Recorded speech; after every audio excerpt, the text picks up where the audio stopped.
I welcome you to India for the G20 Foreign Ministers meeting. India has selected the theme of One Earth, One Family, One Future for its G20 presidency. It signals the need for unity of purpose and unity of action. I hope that your meeting today will reflect the spirit of coming together for achieving common and concrete objectives. Excellencies, we must all acknowledge that multilateralism is in crisis today. The architecture of global governance created after the Second World War was to serve two functions. First, to prevent future wars by balancing competing interests. Second, to foster international cooperation on issues of common interests. The experience of the last few years, financial crisis, climate change, pandemic, terrorism, and wars clearly shows that global governance has failed in both its mandates. We must also admit that the tragic consequences of this failure are being faced most of all by the developing countries.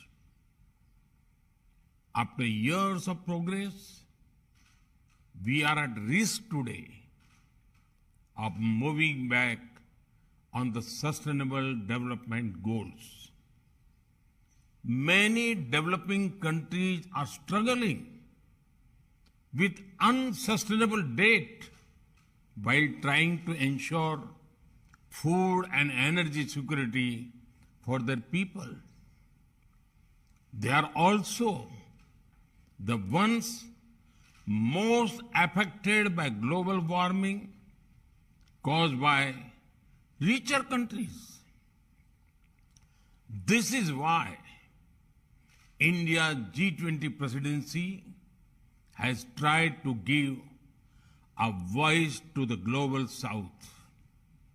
No group can claim global leadership without listening to those most affected by its decisions. Excellencies, you are meeting at a time of deep global divisions.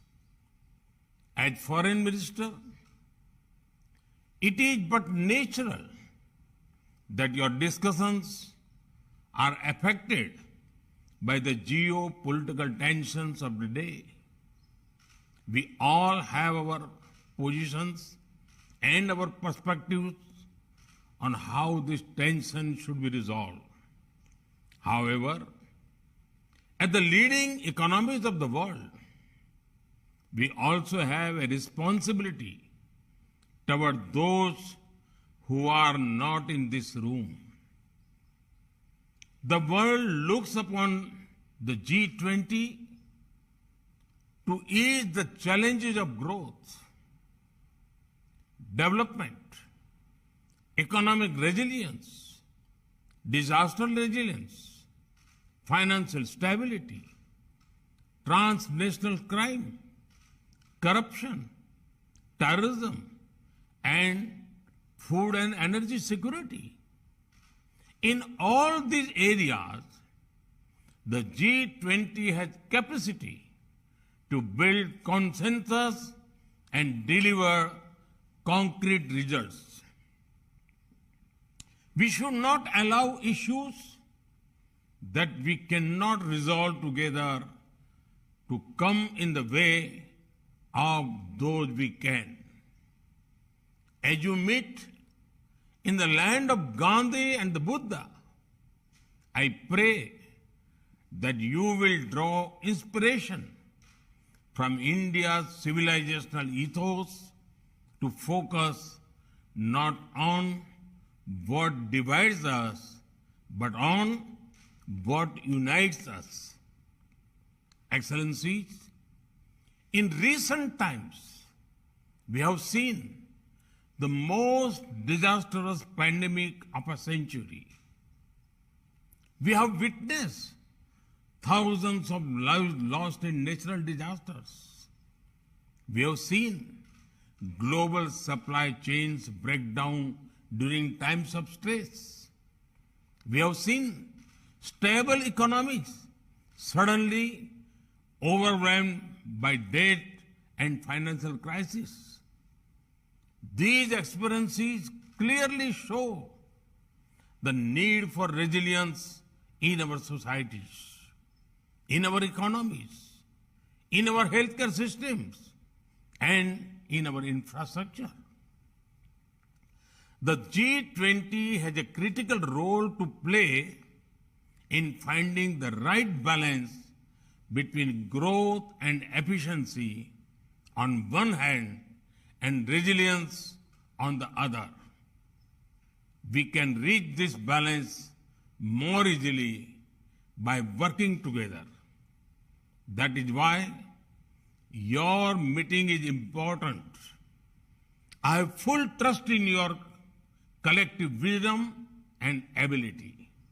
I am sure that today's meeting will be ambitious, inclusive, action-oriented, and will rise above differences. I thank you and wish you all the best for a productive meeting.